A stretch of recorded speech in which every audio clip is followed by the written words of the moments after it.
Hey, welcome to another episode of The Hero Journey. I'm Cody Broderick, and I'm so excited to be here today with Cory Clark on this episode of The Hero Journey. I am stoked too.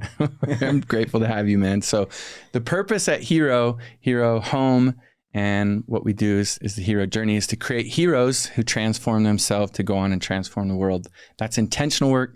That's hard work. That's what we love to talk about, is how we can help make an impact in people's lives. And that's the purpose of what we talk about today. So we bring on amazing guests, amazing people that are passionate about that, about helping people live better, be better, do better, look inward, be self-aware. So there's no one better to talk about that than Cory Clark, the sales therapist. You can find him on Instagram at the sales therapist.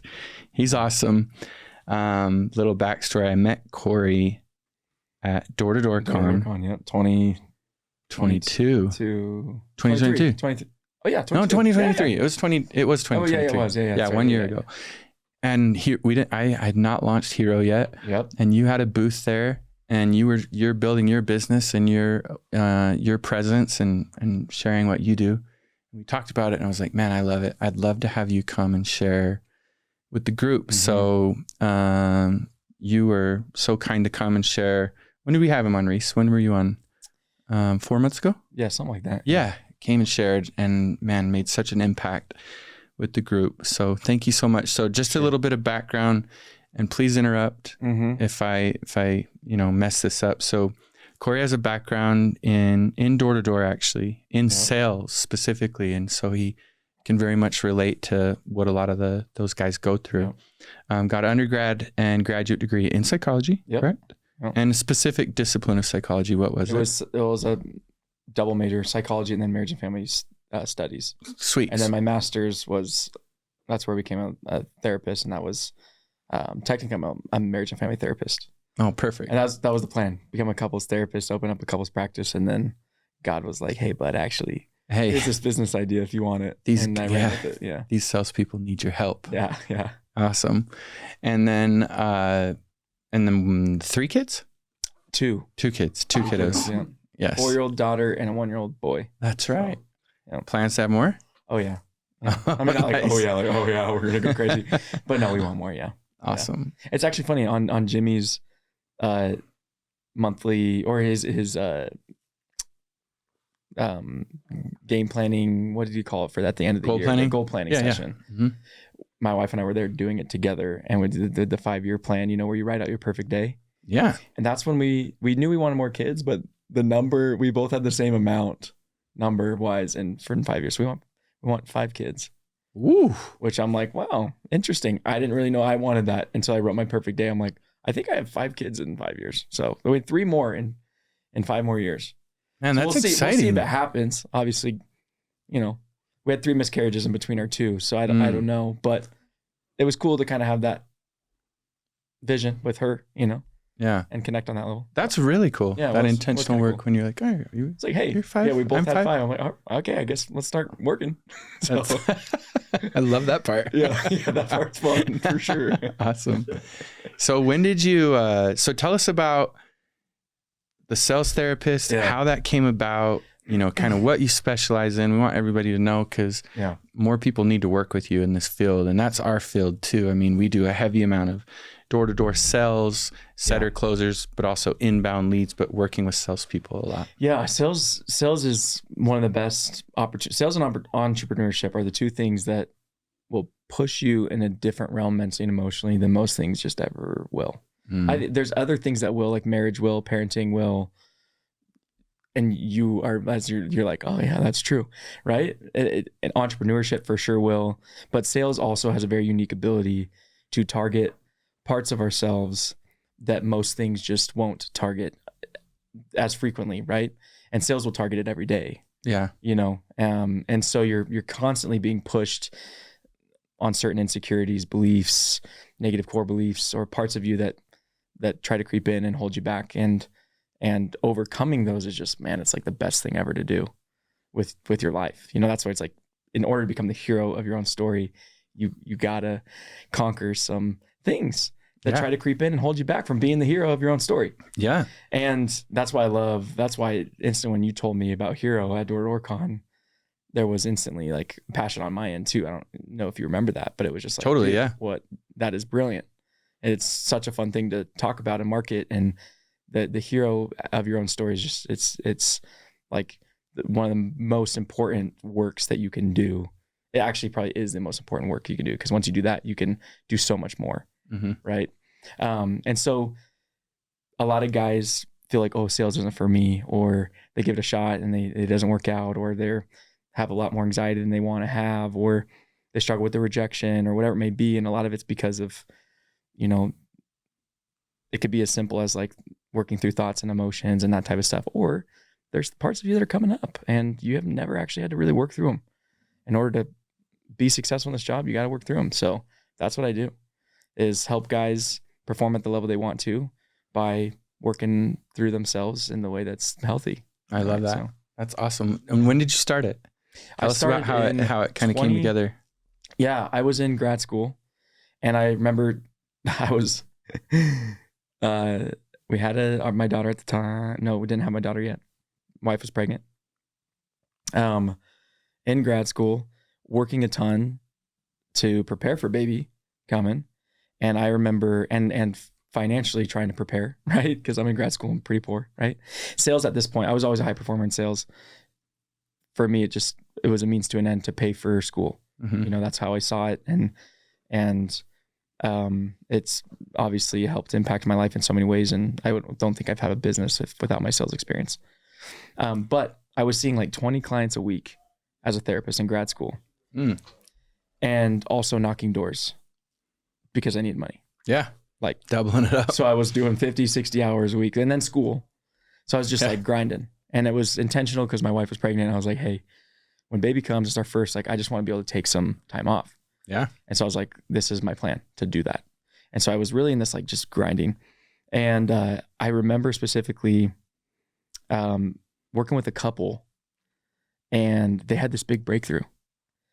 And at the same time, like, my sales of just like, I'm selling better than I ever had in my life. Mm-hmm. Because at this point I'm like a year and a half into my program, and like I've kind of gone through my shiz and processed my stuff, and like really a 2.5 year grad school program, you're like to become a therapist, you got to like work on your own stuff too. So it's kind of a self-development program in and of itself. Mm-hmm. And so I noticed already at that point, wow, I'm handling sales way differently than I ever have.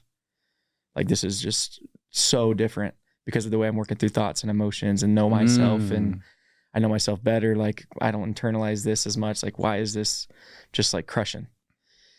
I see a couple go through this breakthrough, and I'm like, holy crap. Like, this is what every sales guy people need to go through these breakthroughs. Mm-hmm. And then they'll have more success in this job. And I've up to that point, I'd already been like bothered sometimes by the industry, in the sense that advice, like, I always felt like there was something more to the mental and emotional game, right? Than like doing your morning routines and like what we experience at Watt. It's different, right? There's a different level of change. Yeah. That's just like, it's not doing your morning routines. Yeah. It is that, sure, that's part of it, right. But it's not, it's so much more, the level of change. And that depth, seeing people experience that, seeing clients experience that, I'm like, that is actually what sales guys need, because the thing that's holding them back is these parts of themselves that they're not addressing. Yes, absolutely. And so once I saw that, and burnout's obviously a problem in the industry, or people struggling, or high turnover, whatever it might be. And I was like, dude, this is a huge problem in the industry that companies like will try to pour tons of money, try to solve, but don't solve, or whatever it may be, or they just recruit harder, or whatever it may be. Right. Mm-hmm. And I'm like, there's a real solution here. And so that's when I had the idea, and like any idea, you just move forward one step at a time, and then it just blossomed into an actual business. That's awesome. And I went all in. I love this story. I mean, entrepreneurship and hearing the stories. So thanks for sharing that. And for sure. Thanks for taking the leap. You know, that courageous leap, because now you're helping so many people, you know, in what they're doing. So I just have a question. I mean, you work with so many people, salespeople specifically. What do you see as like the most common challenge? Like, what's the most common, this just occurs over and over and over again, challenges for the salespeople? There's a couple that go through my mind. I'd say one of the most common is, we'll go with this one. I think one of the most common is the culture of sales. And I think this is probably different with Hero, but there's not always a huge environment for vulnerability. And so when there's not an environment for vulnerability and realness and real relationships, typically, and mixed with when there's not that environment, but it's mixed with a very high performance job that brings a lot of emotions and a lot of thoughts naturally for whatever it is that they're going through. A lot of people don't know where to go with these things that they're going through. So one of the most common problems is, truthfully, a lot of guys are suffering alone. Yeah. And isolation. They're isolation, and they're not even, they don't even know how to deal with what they're going through. Yeah. That's like a surface level common issue, right? Now, once you dive in, maybe the issue is different for each of those people. But the most common thing for sure is that people are struggling and they don't have an environment or a place to fully process and actually it go effective. What comes out is, because they need to process, what comes out is complaining. But complaining is just your body's way of like, let me out. I need to get this out somewhere. And so you don't know how to process it. So you complain, which then creates a toxic environment. Yeah. And that's why a lot of companies, they do end up getting toxic cultures, because there's a lot of complaining, which shows me, well, you guys are feeling a lot, thinking a lot, struggling a lot. There's no vulnerability. There's no there's no awareness. Processing of it. Yeah. So that would be like most common dilemma and issue that we all need to individually choose to be self-aware and process and have a place to work through things. Not from a complaining victim standpoint, but from a real standpoint. Yeah. So, which is like super rad. Yes. Yeah. Absolutely.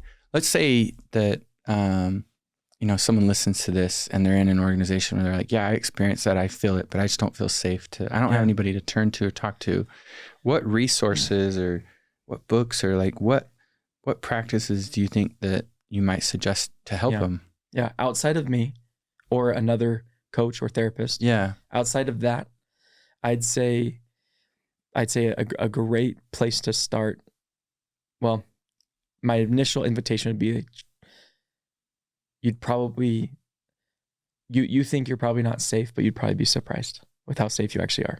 Now, some people might not actually feel like safe enough to be real, but a lot of you are confusing discomfort with I'm not safe, right? Where I'm like, you're uncomfortable being real with the people around you and you're calling it I'm not safe. When in reality, most people are pretty nice. And the second you get vulnerable with them, like, they'll love you. That's the cool thing about vulnerability, is like most people aren't like inherently just dicks, you know? Yeah, yeah. And so now there's people that get uncomfortable with vulnerability and they might be like, oh, that's weird, dude. But for the most part, what I've learned, as long as you word it the right way, which might be the first challenge that you're approaching, but I'd say like, try to be open with that manager or that friend or that coworker or that person that you probably know in your mind, like, this is who I'd like to share this with. I'm just scared. Whoever that person is, start this conversation with, hey, I'm kind of nervous to bring this up to you because I'm just trying to be real with you. And I don't want you to view me as like weak or like not good enough or whatever it may be. I think I just need a place to process this. Sure. Say that first. And then really whatever you say, it doesn't, like, you're good. They're going to love you. If you started out with, well, hopefully, I'd say for 99% of you listening, you'll have a great experience doing it. For the one that tries this, then feels off, like, book a call with me, a free call with me, and we can chat through it and we could see what happened. And I can be that safe place if not. But I think my invitation would be, go to the discomfort, because I think it's okay. You need to go there anyways, and tell them that you're nervous about bringing it up, and then say the thing that you want to say, and then just watch magic unfold. Yeah. So that's good. That's what I'd say. It's helpful. Yeah. Very, very helpful. Thank you. You're probably more safe than you think you are. Yeah, I would agree with that. Switching gears here a little bit with regard to your industry. how do you see maybe your line of work and even therapy and support in general being shaped by AI? Do you think we'll be talking to like an AI based robot that has our full health profile and can really help, walk us through stuff like that? Well, I'm going to give away a business secret real quick. All right. This something that we have in our plans. No, we currently right now we're training a whole AI bot to work on the mental and emotional game with sales professionals.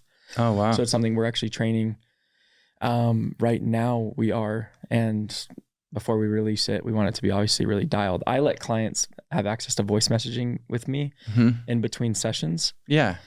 Partly because long-term change in our brain happens more effectively when we're in the moment of distress. So meaning if you're struggling with something in the moment, instead of like booking a call and it's 4 days away, now we're talking about a problem that's 4 days ago, right? I want clients to be able to voice message me and reach out in that moment or close to that time frame, because that's where your brain has the most chance of creating change if you are aware and you can work through it effectively. That's where like neuroplasticity can really do its thing. Yeah. So side note, problems and hard emotions are actually like so good for your brain, because that's like the opportunity to create change. Most people look at that and like, oh, this sucks. I'm like, for me, whenever I feel like something I don't want to feel, I'm like, dude, this is great, because this is now an opportunity for my brain to get stronger. If that makes sense. Yeah, absolutely. So super cool. So I let clients voice message. Now, in addition though, what we want to do is create an AI feature to where guys can reach out and process emotion and thoughts with, and it actually be effective, so that neuroplasticity can still happen and change and process things. So we're trying to build it out right now. Yeah. So I instead of running away from it, I'm kind of turning into it and saying, let's see if this technology, like, you're never going to fully take the human out of human, right? So there'll always be a personal touch that I don't think the business is ever going away. Like AI won't, but I think there's a huge advantage to utilizing it. Yeah. Yeah, that's exciting. It's going to be really fascinating, because it is fascinating. Yeah. I got some guys on my team that are helping me do that. They're like wizards with it. I don't know much about how to build it or train it and do that, but they're using it anyways. I think it's smart that you're going to embed it. And I think it gives you a competitive advantage to say, this is a tool that we use. Yeah. And there's this part of it, but this part can really help too. Yeah. So. And it'll probably end up being smarter than me. So yeah. So I want to talk for a second about We Are the They. Yeah, let's do it. And so you joined Leadership Group 4. Yep. And I joined Leadership Group 1. And I just want to talk about the power of community. Yeah. And what that's meant in your life, and how maybe it's blessed you or helped you. Yeah. And how, if people are listening, the importance of being aware of community. Yeah. You could just be such a strong individual, and you're emotionally, intelligent, you're mature, but you don't have a community. Yep. So there's still an element of really missing out. Yeah. When I joined Leadership Group 4, I joined it, which is funny. I messaged you when I was thinking about it. I don't know if you remember that. I do. Yeah. You asked for like a testimonial. Yeah. I kind of was like, hey, help me understand and Brandon Andra, I messaged, and then also Marshall. Yeah. Listen, I messaged because anyways, I messaged all you guys, and maybe there was a few others. I know all the Empower guys that are part of the group, but that was a little bit different, because I wanted the entrepreneur guy to tell me what it was like, because that's why I was partly joining. My anxiety was coming from a place of like, I want this to work out financially with joining. Like, I want the return, right? Like business wise, right? Yes. That's where like my brain tried to justify, even though it's not even, you make it like, you don't think twice about the payment. You know what I'm saying? Yeah. But besides the point, my brain was trying to justify this cost that I don't have yet, that I'm about to go do. Right. And so I thought I needed to justify that by like, oh, business coming around, whatever, which honestly probably already has. Besides the point, I reached out to you, Brandon, and Marshall, and all of you guys said, well, sure, business probably will come around, whatever, but like if that's your only intention on going in, it might not be the right fit. This is like, go in with the intention of like really connecting with guys and building a community and just being real. And then I got honest with myself. I'm like, why do I really want to be a part of this? Because hearing that, it didn't drive me away. It just drove me to, why outside of money? Why am I okay paying this without the return? Why do I want this? And it kind of dawned on me. I'm like, I'm lonely as an entrepreneur. Yeah, exactly. I work with hundreds and hundreds of sales professionals every day. Well, not every day, but I'm on calls all day with these guys, right? Mm-hmm. And I feel very connected to them, but they go back to their cultures and their communities and their coworkers and that stuff. And it's me, myself and I, you know? And I have my support systems of people I process things with. I got a couple buddies building businesses, and those have been like the biggest support systems of my life. Actually, one of them joined Watt because I did with me. I was like, hey dude, I'm joining this thing. And anyways, so I joined it because I was lonely as an entrepreneur. And I wanted to be around more guys building businesses because most people around me didn't understand what I was going through. Because building a business is just weird. It's crazy. Yeah. And there's so much that goes into it. And like, you need people that are going through it too to be around. And I assumed if people can afford, X amount a month, then they would be able to, some of them would be entrepreneurs, I imagine, right? Like there's some business owners here. So I was like, you know what? That's why I'm going to join, is to connect, and because my loneliness is there, whatever. And so that's the reason I joined. And that solved my problem there. Easy. And it's been way more than I imagined it would be. I'm not surprised by the way Jimmy runs his thing, but it's so much experiential therapy, which experiential therapy is so rad. Yeah. Experiential therapy essentially is therapy that creates an experience so that you can change your perspective and emotions. Perfect. Yeah. And so experiential therapy can be anything. And there's traditional models within that therapy model that therapists will do. I mean, it's a whole model therapy therapists do with their clients. They'll create experiences in the room with people to be able to see things differently, right?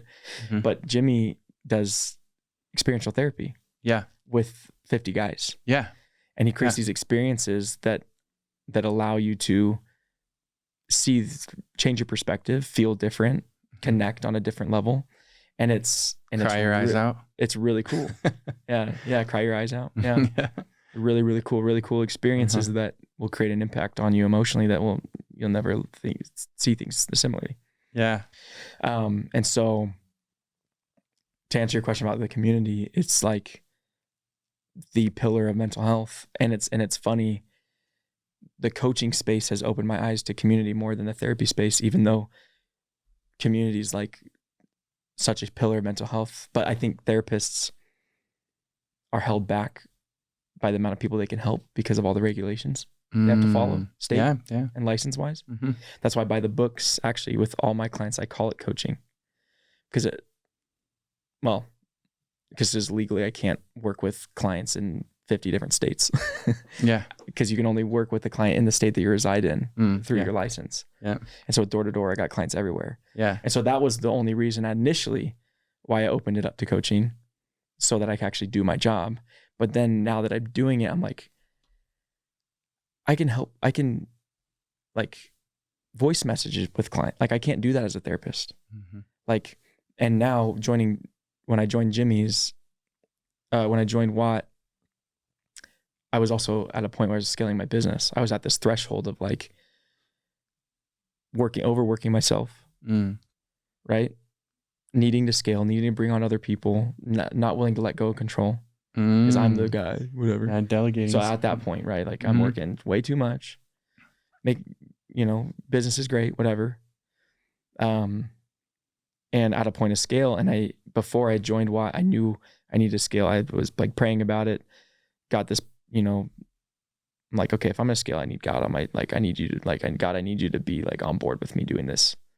Like, if I'm gonna do this, like, I want you to be support. And it was like clear as day, like, yeah, you need to scale.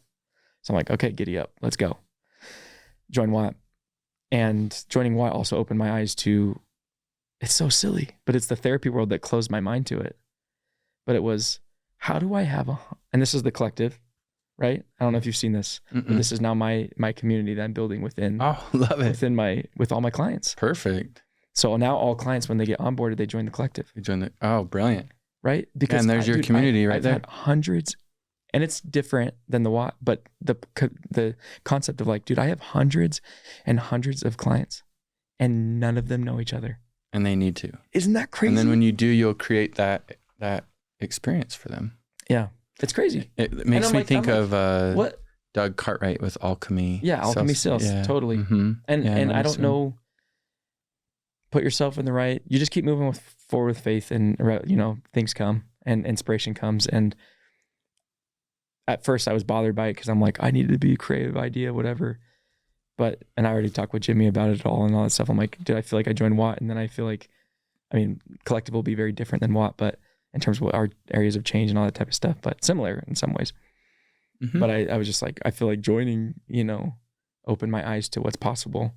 But awesome. I'm like, that's allowed, you know? I would say that Jimmy had that same, probably, you know, effect with Hero, because I got to see, you know, with my background, blending that with going to, you know, in Watt, it's a lot of men and masculinity and what we do that way. But I wanted to go to more foundational things. So I think that's going to be amazing. The reason why I asked about... Jimmy probably wouldn't have Watt without all of the masterminds he's joined. Absolutely. Yeah. No doubt. Yeah, for sure.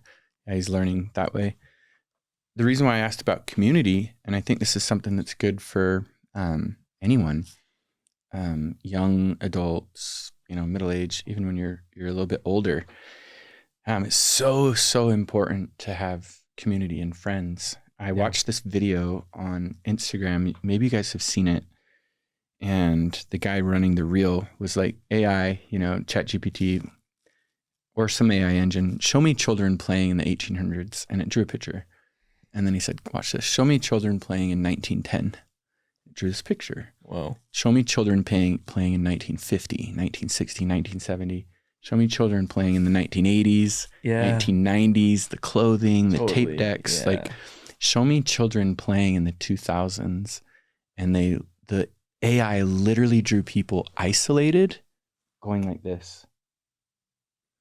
Show me children playing in 2050. And then AI had them all with goggles and phones and not connecting at all. Wow. I know it gave me chills. It actually just gave me chills. The AI generated that. The AI generated it. Freaking AI. Asking about future. And so if you think about suicide rates and isolation and withdrawal and all these challenges when you get in your head, when you're alone and you don't have community, you know, it's so important to have community, because all of the technology that we're building just really promotes isolation. It promotes connecting through your phone and seeing something and having some dopamine hits and some experience and like tagging someone but it's way different. And if you look at kids and even adults barbecuing or softball or whatever it might be, bowling leagues, that stuff's like, it's so rare now. Like, wait, you're in a softball league? You're in a bowling? That sounds amazing. Yeah. Well, of course it does. It's exercise and it's fun and it's community. We're hanging out and we're talking. And it's kind of scary to think about that. And it's one of the things I think so awesome about We Are the They and our group is the community that it's built. And I've really missed that, like as an entrepreneur. Yeah. Because I'm constantly grinding and building and working. Dude, so true. Yeah. And then to have that community and then that space where you feel safe and vulnerable and, you know, where you can open up. And then it's what I needed as an entrepreneur for sure. Totally. It's hard. Yeah. When you're by yourself doing it, you know? Yeah. He nailed that. Because I did every Tony Robbins event and all the seminars and went to Fiji to his resort and done all of his, it's called Mastery University when you finish all of his programs. But then when you're done, you're like, cool. It's just me still. I have lots of knowledge and I can apply a lot of it. It's actually transformative. This is intentional. Like, these are 50 best friends. Yeah. Yeah. Yeah. You've got some, I mean, guys, I did a full Ironman with, 4 guys from our group. Yeah. And just training with them and talking with them and seeing what type of men they are and seeing their hearts and, you know, like trust them with my wife and my family. Some of these guys, like, man, I'd really go to war with you guys. It's really hard to find that. And I think it's going to be hard for our kids, our children, as they're growing to understand how wonderful community is, you know? Yeah. because they're just like this. It's funny. That's where like when I felt inspired to like build like the collective and do that, and the thought was like, you're actually, because anything new creates room for insecurity too, right? Like any of your new sales reps that come out, and like, if you're at Hero and you're new and you're learning Windows, and there's like, of course you're gonna feel insecure. It's new. Yeah. That doesn't have to mean you're insecure in yourself. Right. You're just insecure in the situation, and the only way to get secure is learning, failing, showing up, and leaning in. And talking about it, Yeah. And so when I built the collective, part of me felt it was like one of the fewer times in my life where like imposter syndrome really resonated on a deeper level. Like, man, am I allowed to build a community and people feel like I'm trusting Cory with this community, you know? Am I allowed to put on that hat, you know? And two things kind of came as like one, and this is really cool. This was actually just a little bit ago. This was more recent, but God sees me differently than I see myself. But another way to word it, which is a new way that I've kind of been sharing with everybody, just because I'm in love with this concept. But you have limiting beliefs that you hold in yourself. God holds 0 in you, which is really cool to think about. That God, there is somebody That's awesome. that holds legitimately 0 limiting beliefs in me. And so here I am with this inspiration to the collective, feeling insecure, you know, and it's just like, hey, the thought is, hey, you're actually selfish not to do this. One, because community's needed and I need you to do this for people, right? But also, dude, I see you differently than you see yourself. So just trust me. That's beautiful, man. Isn't it? There's your, Reese, there's when we build the video and all of that and we're sharing it, that's a nugget right there. You made me think about Ed Milet too, where we just heard speak when he was like a form of child abuse as parents not living up to their dreams. Dude, I'm so passionate about that. Yeah. And so it is true. And that's such a beautiful way to say that, because it just opens your perspective to like dreaming and potential. It's like, and then it's all a the form fear and then child the abuse, limiting beliefs. But then I love what you said about that. God's like, oh, I don't have any limiting beliefs about you. I have unlimited. Yeah, it's unlimited potential. Yeah, it's such lean into that. And so like when you feel that discomfort, that's so empowering, man. It is. I never thought about it that way. It is. So it's changed my perspective on the what not Ed, who's the other guy that we were Erwin. Yeah, Erwin. His whole thing was pretty much on this other side of fear, is like this whole world and it's the world that God's like, hey, this is the world I saw for you the whole time. Right. And the other side of fear is your freedom. Is your freedom. That's what he said. The other side of fear is your freedom. Yeah. And I think there's this freedom of limiting beliefs. Like, I'm free of them. I see your mind expands to what's possible. Like, experiencing that, every human should experience that. And it's not like you're special, you're going to become something. It's like, no, everybody, the president, remember the story and he didn't say the president of who it was. Remember when Ed told that story? He was coaching the president of the United States and he was leaning back in his chair and he saw Lincoln, and in his mind, he literally said, what am I doing? Wow. The president said that. Yeah. What am I doing? But then he came back to like, no, I'm a problem solver. I've got this. Yeah. Can you imagine if he had what you just shared when he was 20? Like that limiting belief, like, oh, the fear came in, but God knows that you're unlimited. And it's actually part of the process.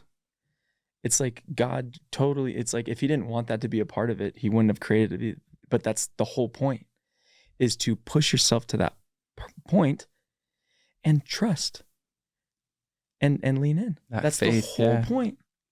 Yeah. And so what most people do though is, and this is why I have a deep love for the profession of sales now, and entrepreneurship and marriage and parenting, and those certain things that will just target these parts of ourselves, because these things are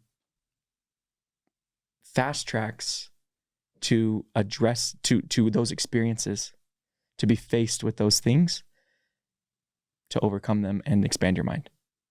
Most people do it maybe 50 it may be, or life will push you in that direction to have the opportunity. Most people get to the opportunity, they're uncomfortable, and they go back. Yeah. Go right back into But I'm comfort. like, and then life will push them back to that opportunity.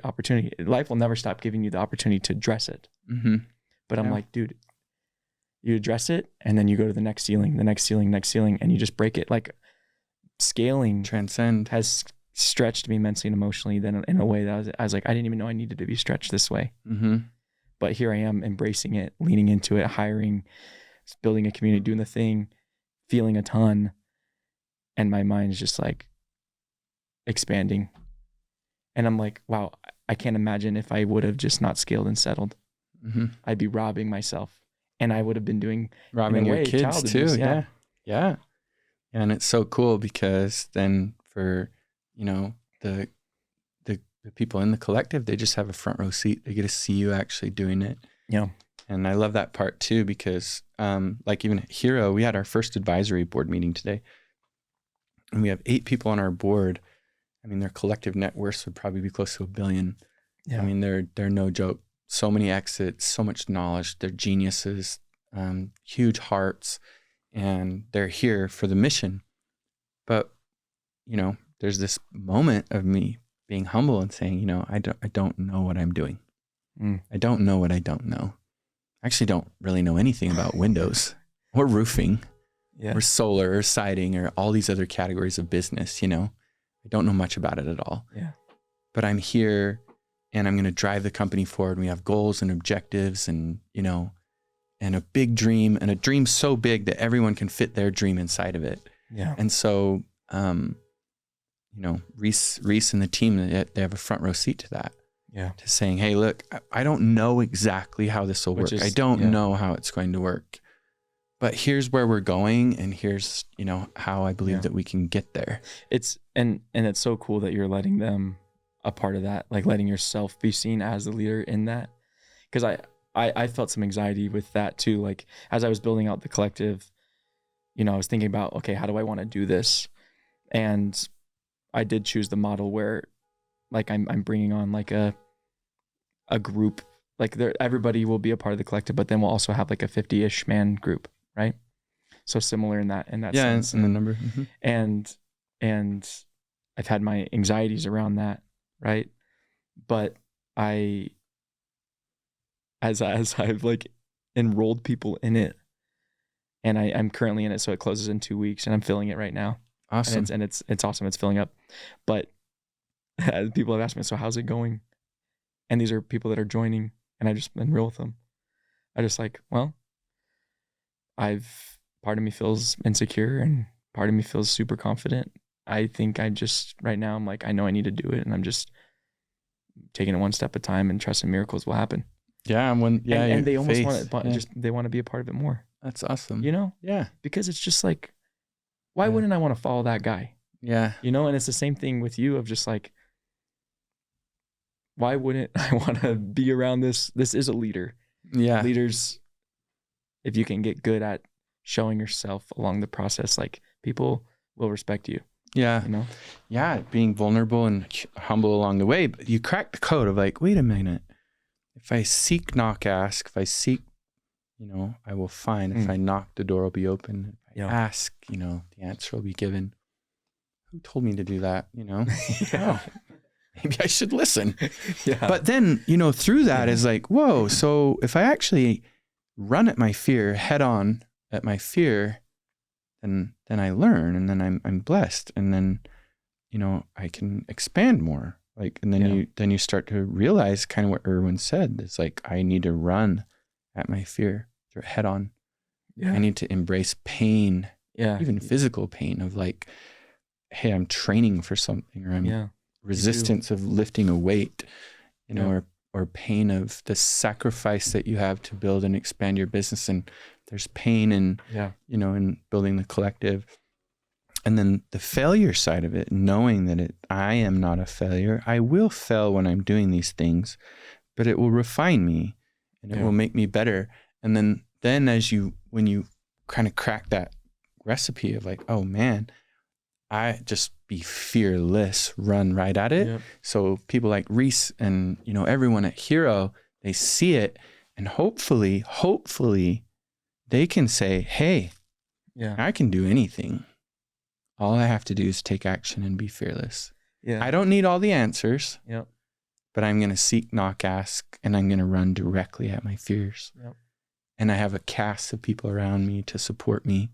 And I know all I'm doing is learning. I know it's not going to be easy and it's not going to be, comfortable the whole time, but hopefully that's what it gets, the people that we're leading to do. I think ultimately, because then you know that you're going to affect them positively in whatever they choose to do. Yeah. No, I'm right there with you. One of the speakers talked about bravery as an emotion you can't fake. Yes. Was that Chris Williamson or was that Erwin? I can't remember. Anyways, one of them said, and I think it was Erwin. I think it was, and he said, the reason you can't fake it is because, and it made so much, I was like, oh, that makes sense. Because bravery, it's like, okay, I'm brave, I'm doing this thing. You're like, and well, are you? Or and it's like, you think it's like this, I'm brave and then I'll go do the thing. But really it's, no, I'm actually insecure, but I have the courage to try. And that is bravery. Totally. Yeah. Which was like, wow, bravery isn't actually it is an emotion, but it's not, it's almost like stepping into the unknown because you're insecure, but it's the right thing to do is push. Yeah. That's bravery. It's not an emotion you feel and then you have enough to act. It's you're acting out of, if that makes sense. Yeah, no, absolutely. Which is way cool to think about it that way. Yeah. And then we're so inspired by people that pursue their dreams. They are courageous. They are brave, which you can't fake those things. Yeah. But then they're consistent. Yeah. So you see some people like have these spikes of like, oh, I'll do that. And then they fall off. And then I'll do that. And they fall off. But they don't like relentlessly pursue a 5-year goal or a 10-year path or something like that. They kind of waver in and out, So I love that, man. I'm really excited for you. I'm really excited to learn how it grows and evolves. Yeah, I'm excited too. I feel really good about it and where it's headed and just taking it really a day at a time. But ultimately cool to have the traction I have right now within the sales space. Like super grateful and honored to if you think about it, pretty cool industry to be having where guys feel comfortable opening up to you. Yeah, very. So where it's like I'm working with a lot of 20 to in between 20s and 30s-year-old guys that they're getting way ahead now because they're processing through stuff that really, if they didn't ever reach out, they're going to have to process at some point. And somehow, and sometimes those things are bad or negative or they're addictions or they're, that's awesome. And a lot of times actually it's in marriage. Yep. Yes. Where it's at a really rocky point or something like that. Yep. Or with their kids or something like that, Yeah. You're doing great work, man. Thanks. I love it. I'm proud of you and thank you. Proud to call you a friend and grateful for your example. I'm excited for what you're building. I honor your courage and your bravery and what you're doing. And actually, real quick, you saying I'm proud of you. Those are words that aren't said enough. That I think leaders are shy away from saying that to their guys. Yeah. They'll say oh, dude, so good, whatever, great job today, whatever. But I'm proud of you is different. Yeah. And we don't always hear them enough. And that I needed that one today. Awesome, man. So thank you. Yeah, for I'm telling happy me to that, deliver it. I felt it. I'm proud of me. Yeah, I'm proud of you too. Yeah. But it felt good to hear that. Yeah. Yeah. Well, hey, look, I from door-to-door con to learning to seeing you hustle and build it to adding so much value to the groups that you visit and heroes here and coming and presenting to hearing how you're evolving it and the vision you're creating and the courage that it takes to do that. Definitely very proud of you for that, and don't ever stop. Just keep evolving it and keep going right at what you fear. We will. Yeah. Awesome, man. I know we got some gold nuggets. I'm excited. I know when I take my photo out there with you, exactly what I'm going to say on the photo. Cool. Yeah, that was a blessing, man, for sure to chat with you today. So thank you so much. I know whoever listens or watches is going to have value. Yep. So appreciate you, man. Absolutely. Thanks, man. Thanks for having me on. Yeah. Okay.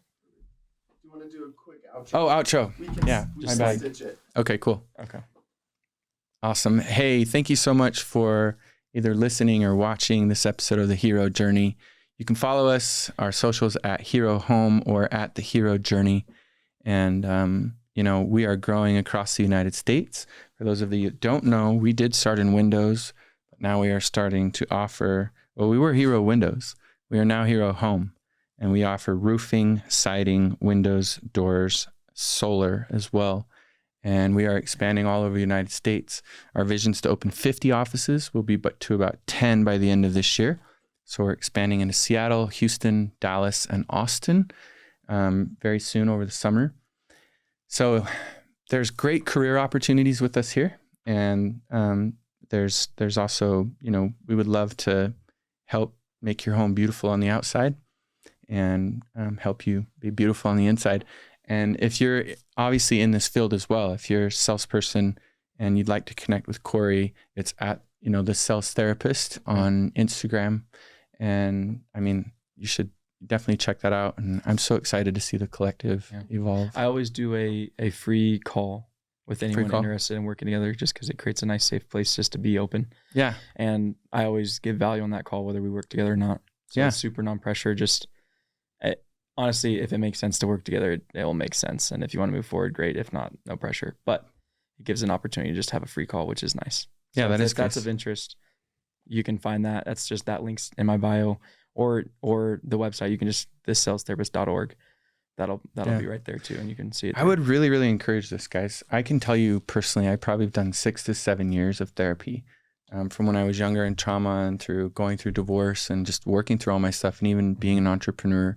Very challenging. It's like if you're going to go learn how to, do an Ironman and swim 2.4 miles, you might want to hire a swimming coach. If you're going to train for something, if you're going to learn a discipline, you're going to find someone. So Cory specializes in this, so he's going to add value to your life. So if that's something you've been thinking about, I would encourage it. Again, hey, thank you so much for tuning into The Hero Journey. We love you all.